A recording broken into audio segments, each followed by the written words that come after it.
Hello dear students, कैसे हो लोग? सब अच्छा? तो आज हम लोग पढ़ेंगे सारणिक। वैसे सारणिक मैंने पिछले क्लास में डिस्कस किया था और उसका बेसिक कॉन्सेप्ट आप लोगों को सिर्फ बताया था। बेसिक कॉन्सेप्ट है, सारणी का बेसिक कॉन्सेप्ट क्या होता है। और मुझे याद है कि ये बातें बिल्कुल क्लियर हो गया था, राइट, कि सारणी के क्या होता है, इसका बेसिक कॉन्सेप्ट क्या होता है। और हमने कहा था कि अगली क्लास में हम लोग डिफिनेशन पे बात करेंगे। तो आप लोग ईच एंड एवरी वीडियो जरूर देखिएगा। अब ये नहीं कि आप बीच में वीडियो देख रहे हैं और इसके पहले वाले वीडियो नहीं देखेंगे तो फिर दिक्कत होगा। इसलिए इससे पहले वाला वीडियो देखो, उसके बाद अगला वीडियो देखो, राइट ना। तो video each and every video आप देखते चलोगे तभी सारी बातें क्लियर होगी। क्लियर बात है? तब चलो देखा जाए। आज हम लोग बात करेंगे सारणी की परिभाषा पर।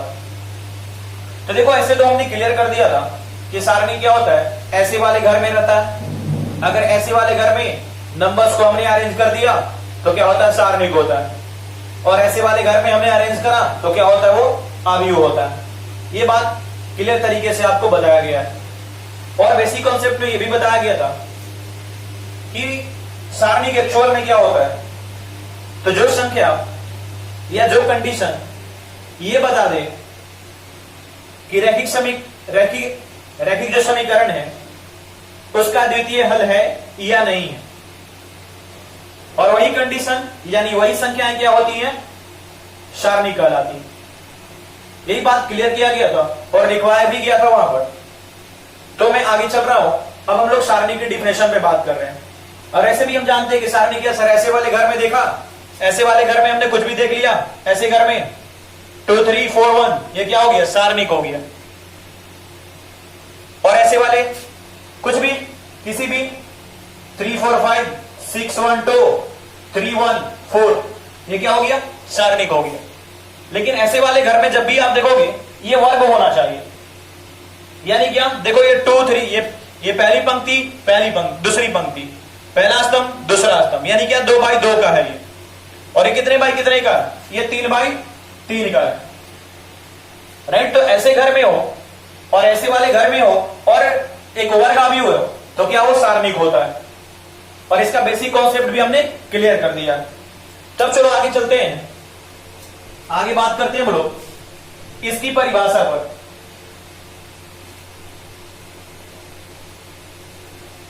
और इसकी सारी डिफिनेशन हमने क्लियर कर दिया था। वही बातें मैं लिख भी रहा हूं सारणी की परिभाषा में।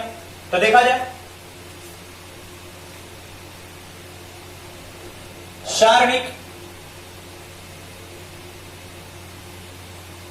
सारणिक और इसे इंग्लिश में डिटर्मिनेंट्स कहते हैं। डिटर्मिनेंट्स मैं पहले परिभाषा लिख दे रहा हूं। वैसे भी मैंने बातें इसे पिछली क्लास में बिल्कुल क्लियर कर दिया था कि सारणिक क्या होता है। एन कोटि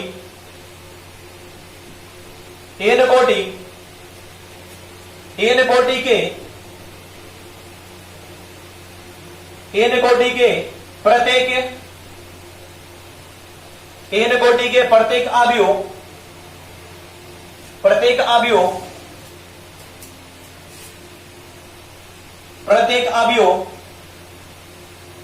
ए इक्वल टू,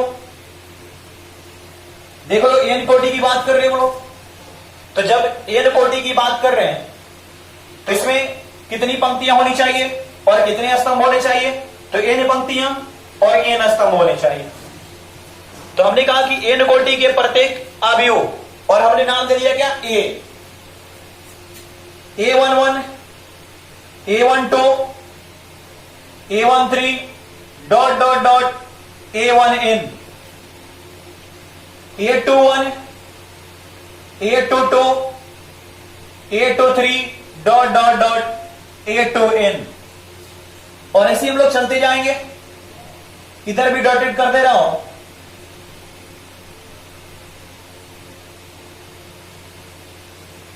और इधर हो जाएगा AN1, AN2, AN3 dot dot ANN। N कोटि के प्रत्येक अवयव ए को एक संख्या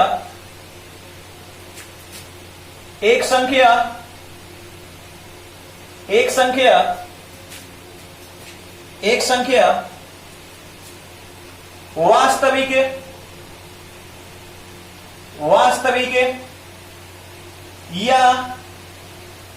या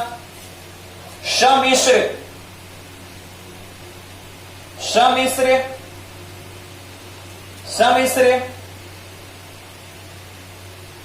द्वारा संबंधित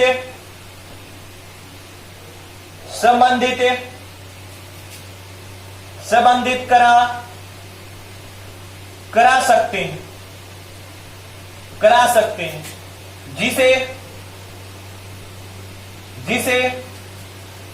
जिसे हम वर्ग अवयव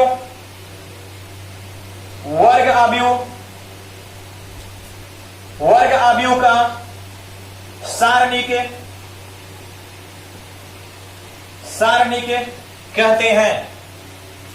सारणिक कहते हैं।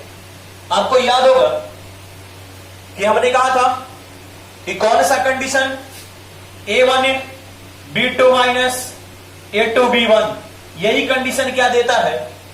अद्वितीय हल है या अद्वितीय हल नहीं है बताता है। और यही कंडीशन क्या कहलाता है? सारणी कहलाता है। लेकिन वहां पर जो हमारा अवयव था ये था A1 B1 A2 B2, तो देखो वहां पर 2/2 कोटि का था, 2/2 कोटि का। और इसके लिए ये क्या देता है? अद्वितीय हल है या नहीं है, यही संख्या बताती है, यही कंडीशन बताता है। और इसलिए यह संख्या क्या कहलाया था? सारणी कहलाया था। वही बातें यहां पर भी लिखा गया है कि अगर n कोटि के प्रत्येक अवयव ए इतना यानी ए, अब ये देखो ये क्या है? n/n कोटि का है, n/n कोटि का, कि एक संख्या द्वारा संबंधित करा सकते हैं। तो क्या इसको हम लोग एक संख्या द्वारा संबंधित करा सकते हैं? जैसे कि इसको हम लोगों ने इस संख्या द्वारा संबंधित कराया था, यानी इसका क्या? ये अद्वितीय हल बता रहा था। तो इसका जो संख्या अद्वितीय हल बताएगा वही क्या कहलाएगा? सारणिक कहलाएगा। बात पकड़ में आ रहा? अब चलो देखते हैं आगे बढ़ते हैं हम लोग। ध्यान दोगे, सारणी कहते हैं इसे हमें डिटरमिनेंट ए, देखो सारणिक ए या डेट ए, इसे भी क्या डिटरमिनेंट ए पढ़ते हैं, सारणिक ए, या डेल्टा यानी डेल द्वारा व्यक्त करते हैं या निरूपित करते हैं। निरूपित करते हैं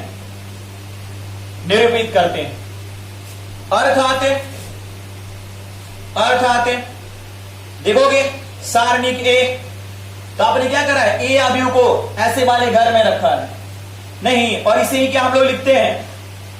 इसे डेट ए भी लिखते हैं। और कहोगे सर इसे तो हम लोग ये भी लिख सकते हैं, डेल भी लिख सकते हैं।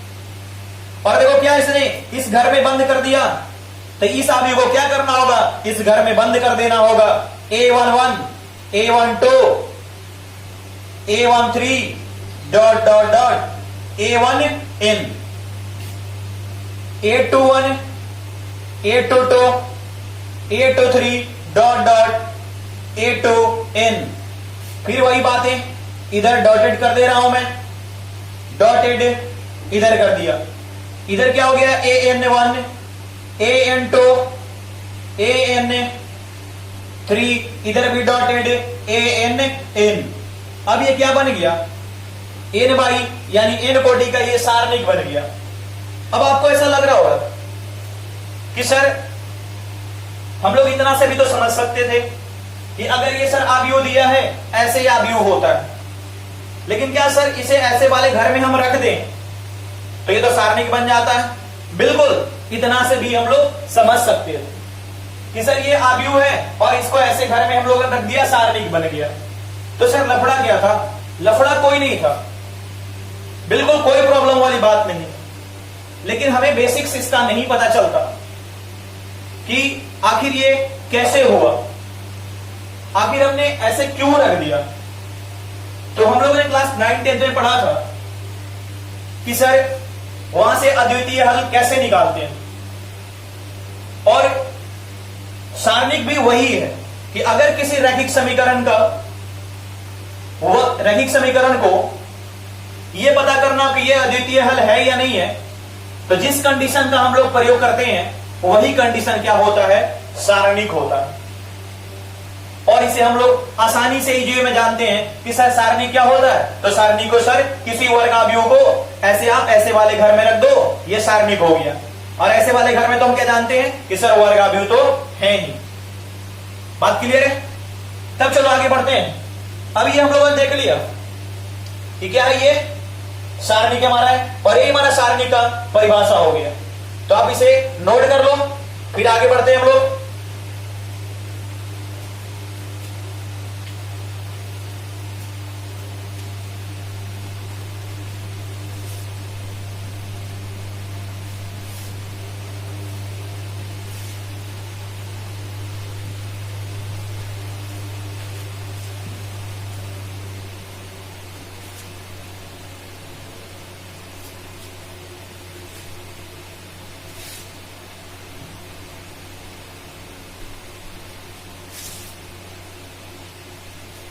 अब चलो ध्यान दोगे, मैं बात कर रहा हूं नोट फर्स्ट,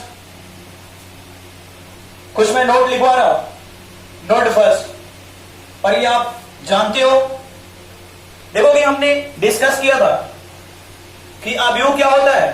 तो आव्यूह एक क्रम विन्यास है, आयताकार क्रम विन्यास है।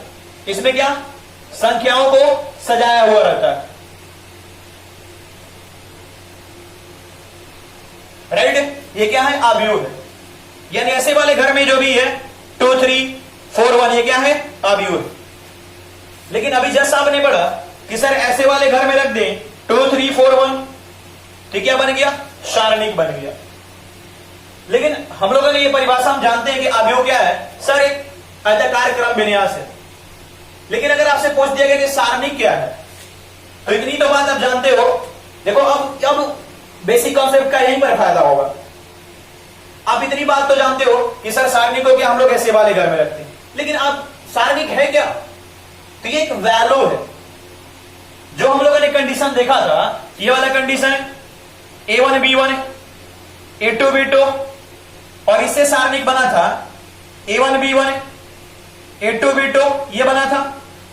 और क्या इसी से कंडीशन मिला ना, इसको हमने मल्टीप्लाई किया, तो A1 B2 minus A2 B1, ठीक क्या देगा? हमेशा एक संख्या देगा, और चाहे जो भी हो, जीरो नहीं होगा, क्या कोई भी संख्या देगा। देख लो ना जरा, अगर ये दिया 2 3 4 1 है, क्या इसको मल्टीप्लाई करेंगे 2 इंटू 1 माइनस इसको मल्टीप्लाई करेंगे 4 इंटू 3, यही कंडीशन है ना। A1 B2 minus A2 B1। तो जब इसको सोल्व करेंगे ये 2 माइनस 12 हो गया, क्या मिला? -10 मिला। ये क्या हो गया? वैल्यू हुआ ना। बात क्लियर है? तो हमारा आव्यूह क्या होता है? एक आयताकार क्रम विन्यास है, लेकिन सारणी क्या देता है? हमेशा एक मान देता है, एक वैल्यू देता है। बात क्लियर? तो चलो नोट फर्स्ट लिखते हैं हम लोग। नोट फर्स्ट,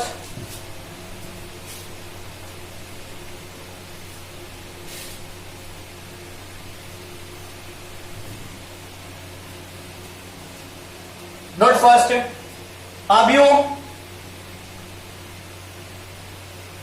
आव्यूह एक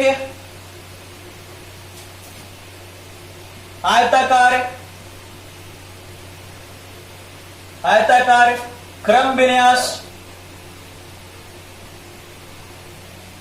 क्रम विन्यास है जिसका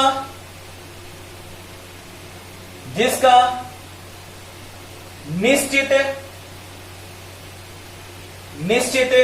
मान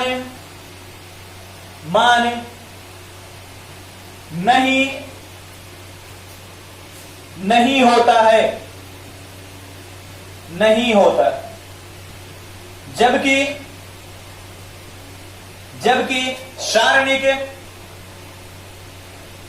जबकि सारणिक का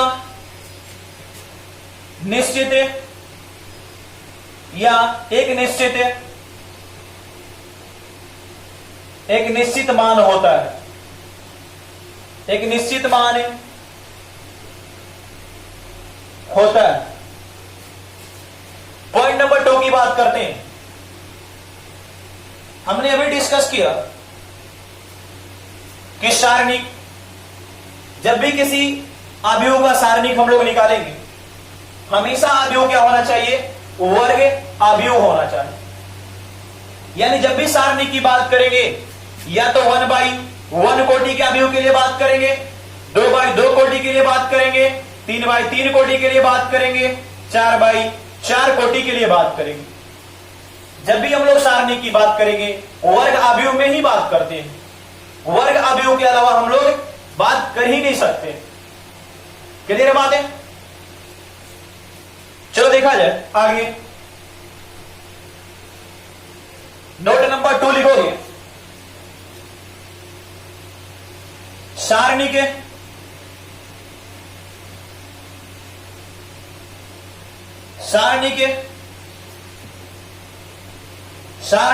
सिर्फ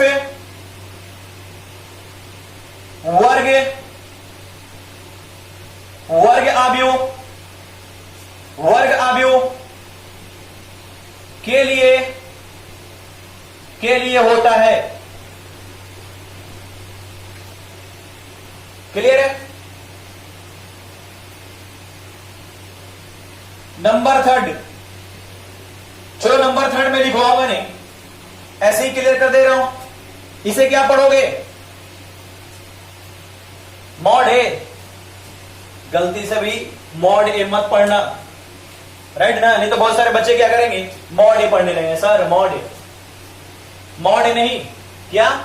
सारणिक ए या डिटर्मिनेंट ऑफ ए। क्लियर बात है?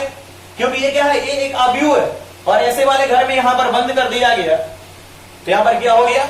ये सारणिक ए का सारणिक हो गया, अवयव ए का सारणिक, या डिटर्मिनेंट ऑफ मैट्रिक्स है। क्लियर बात है? चलो फिर आगे बढ़ते हैं, नोट कर लो इसे।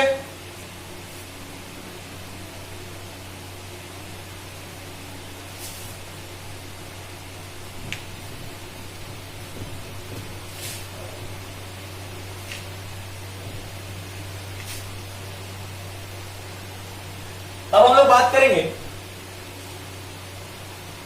कि वर्ग अवयव के सारणिक कैसे निकालते हैं। क्लियर है? तो चलो 1 by 1 करके हम लोग सीखते हैं। सबसे हम लोग पहले बात करेंगे एक कोटि, यानी एक कोटि के वर्ग अवयव का सारणिक हम लोग कैसे ज्ञात करेंगे। तो हेडिंग दे रहे हैं हम लोग,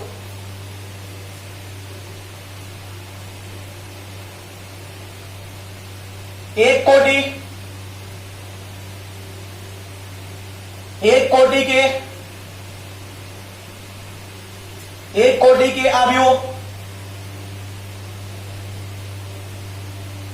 अवयव का सारणिक, और इसे इंग्लिश में लिखेंगे डिटर्मिनेंट्स ऑफ ए मैट्रिक्स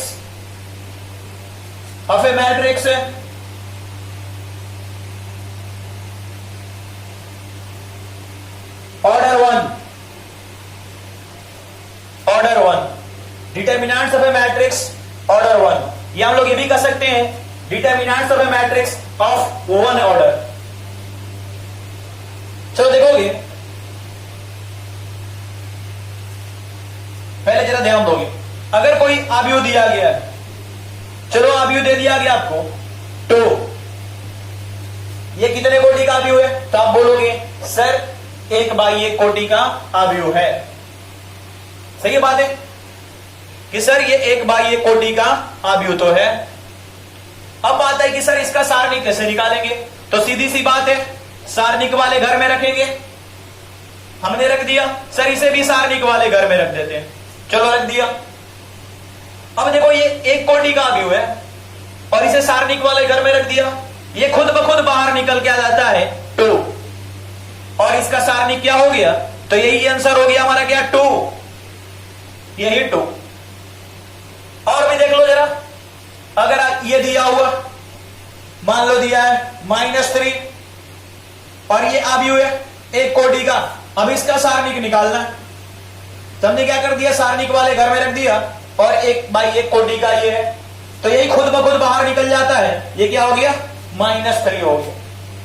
यही नहीं, इसके अंदर कुछ भी दिया हो और भी चलो देखते हैं। अगर दे दिया है √3 + 2 आयोटा, √3 + 2 आयोटा, क्या ये भी तो 1/1 कोटि का ही आव्यूह है सर। अब इसे भी जब सारणिक बनाएंगे तो सारणिक वाले घर में रखेंगे, √3 + 2 आयोटा हमने रख दिया, और ये बाहर निकलेगा तो क्या हो जाएगा? यही सेम का सेम मिलेगा, √3 + 2 आयोटा, और यही हमारा क्या है आंसर? यहां पर ये आंसर और यहां पर ये आंसर। अब तो बात बिल्कुल पकड़ में आ गया होगा कि सर 1/1 कोटि के आव्यूह का सारणिक हम लोग कैसे निकालेंगे? तो डायरेक्ट उसे बाहर निकाल देते हैं। क्लियर बात है? चलो आगे लिखते हैं, इसकी थोड़ी थ्योरी लिख ले।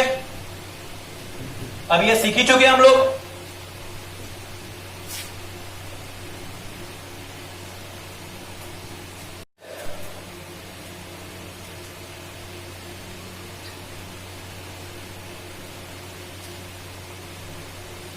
यदि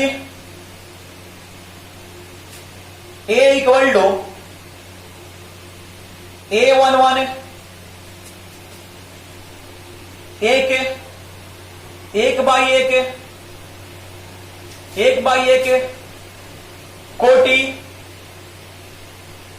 कोटि के वर्ग आव्यूह हैं, तो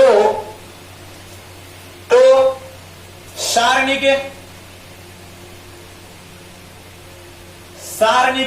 ए, बता सकते हो आप लोग कि सारणिक ए क्या होगा? सारणिक ए क्या होगा? हाँ, तो इसे ऐसे घर में लिखेंगे, A1 1, राइट ना, और यही बाहर निकल के क्या मिलेगा?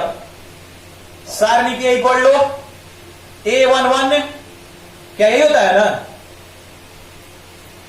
यदि A = A के 1/1 कोटि के वर्ग आव्यूह है, तो सारणिक ए क्या हो जाएगा हमारा? इतना द्वारा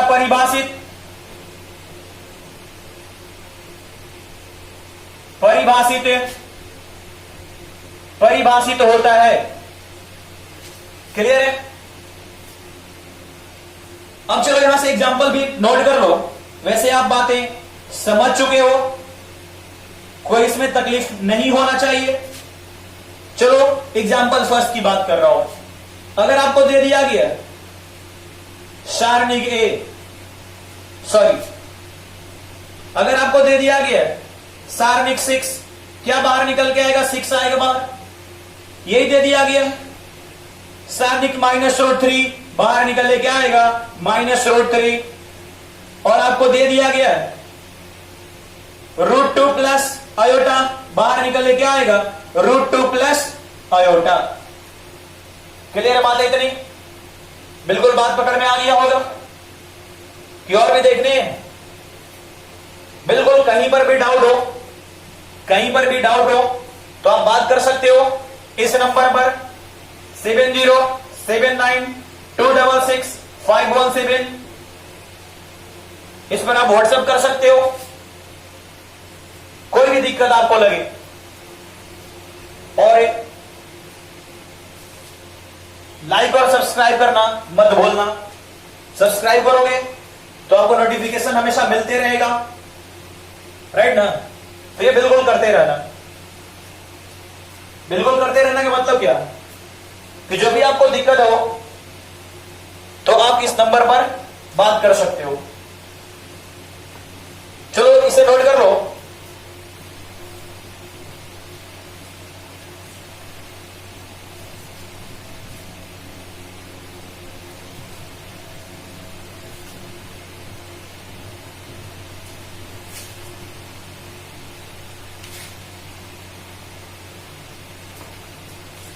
अब चलो बात करते हैं हम लोग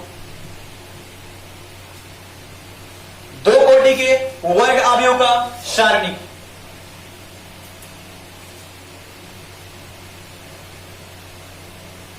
हेडिंग दोगे दो कोटि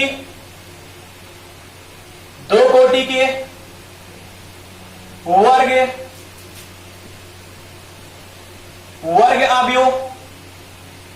अवयव का सारणिक। वर्ग अवयव का सारणिक। अगर इंग्लिश में बात करें तो determinants of A matrix of order 2। चलो ध्यान दोगे, और ये बातें बिल्कुल आप जानते हो, ये बातें डिस्कस हो चुका है। देखोगे अगर आपको दिया गया है एक अवयव दिया हुआ है 2 3 4 1 और इसका सारणिक हमें ज्ञात करना है, क्या करोगे? सबसे पहले सारणिक वाले घर में इसे रखोगे। 2 3 4 1 ये इतना हो गया। अब कैसे सोल्व करोगे? तो आपको बताया गया था, देखोगे A1 ने B1 ने A2 B2 बताया गया था ना, इसको गुना करो फिर माइनस इसको गुना करो। चलो कोई बात नहीं है, चलो अभी सीख लो। देखो क्या करते हैं, इसको गुना करते हैं तो 2 into 1 हो गया। बिल्कुल इसको मल्टीप्लाई, इसको गुना फिर माइनस, फिर किसको करोगे 4 into 3 को। अब इसको गुना 4 into 3, राइट ना। अब देख लिया जाए, इसे सोल्व करेंगे तो 2 - 12 ये क्या हो जाएगा -10। और बिल्कुल इसी तरह कोई भी क्वेश्चन हो 2x2 कोटि का हम लोग सोल्व कर लेंगे। बात पकड़ में आ रहा? ठीक है, तो चलो फिर आगे देखते हैं और इस पर क्वेश्चन भी करेंगे हम लोग। चलो इसकी भी थोड़ी हिस्ट्री हम लोग लिख लें, इसकी कहानी थोड़ी लिख लें।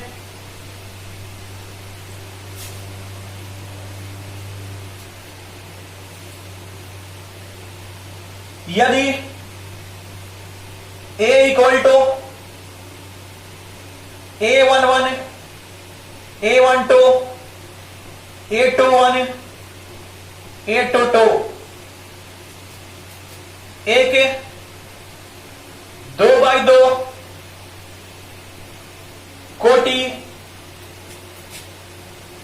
कोटि का वर्ग अवयव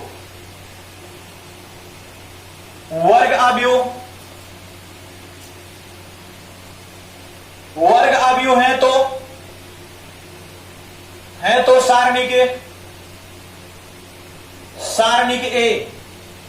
तो सारणिक ए यानी कहने का मतलब क्या, ऐसा ना सारणिक ए, इसका सारणिक A11 A12 A21 A22 सारणिक वाले घर में रख दिया आप लोगों ने।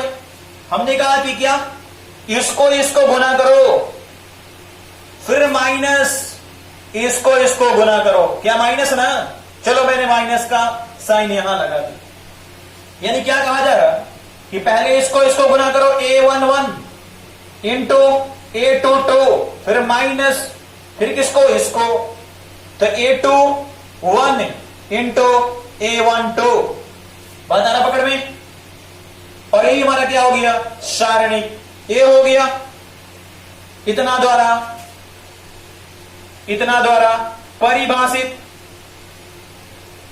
इतना द्वारा परिभाषित होता है। क्लियर है बातें? जरा रुक जाना। वैसे आप पहले नोट कर लो, तब तक मैं इंक भर लेता हूं।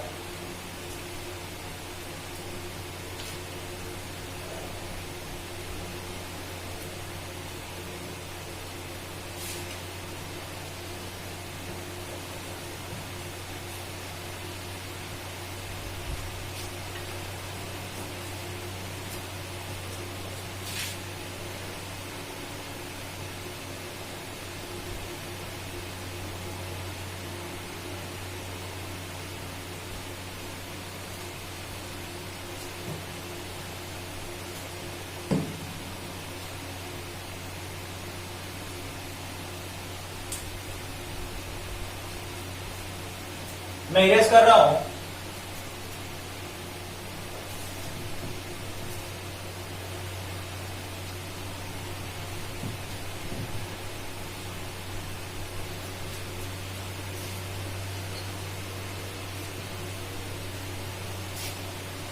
चलो जरा कुछ क्वेश्चंस करते हैं इस पर।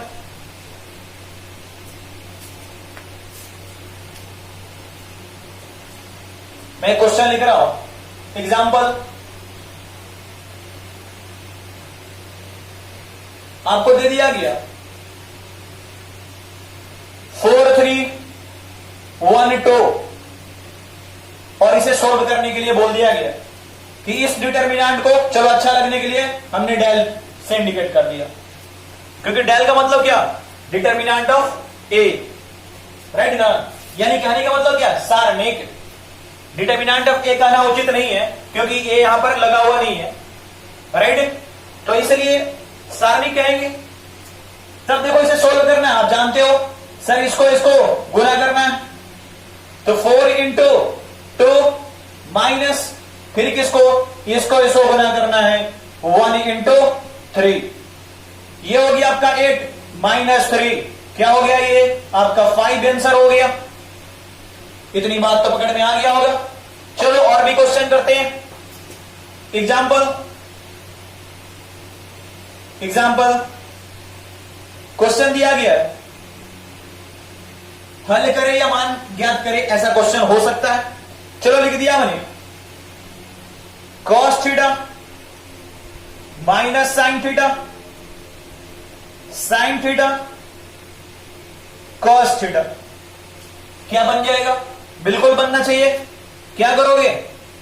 इसको गुना ना, हाँ, cos theta into cos theta, फिर माइनस, अब क्या? इसको गुना, तो साइन थीटा, देखो साइन थीटा इंटू क्या है? Minus sine theta.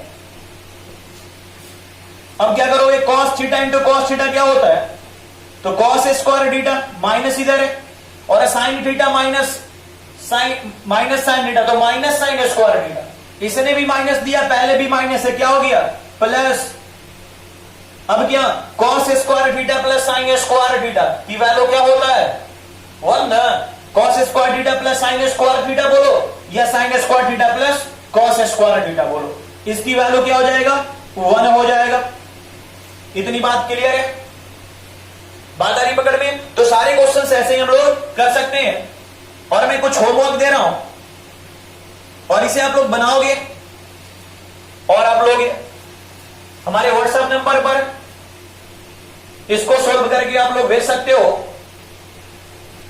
2665117 पर 7079266517, और जरूर सोल्व करोगे और इसे मुझे व्हाट्सएप करोगे। आप आंसर भी कर सकते हो कि सर इसका आंसर इतना है, सर इसका आंसर इतना है, राइट? कोई भी डाउट लगे आप बात कर सकते हो। क्लियर? और जो भी इस क्वेश्चन में आपको दिक्कत लगेगा, मैं अगले क्लास में उसे सोल्व करूंगा। तो मैं कुछ क्वेश्चन लिख रहा हूं, जरा ध्यान दोगे।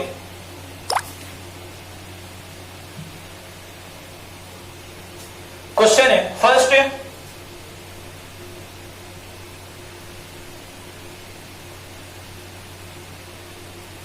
क्वेश्चन है आपका x square minus x plus 1, x minus 1 है, एक्स प्लस 1 है, x प्लस 1 हल करें। क्वेश्चन नंबर 2, क्वेश्चन नंबर 2 है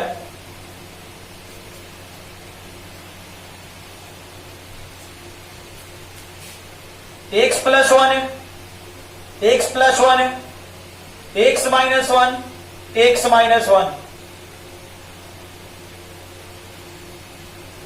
हल करें। क्वेश्चन नंबर 3 है, क्वेश्चन नंबर 3 है आपका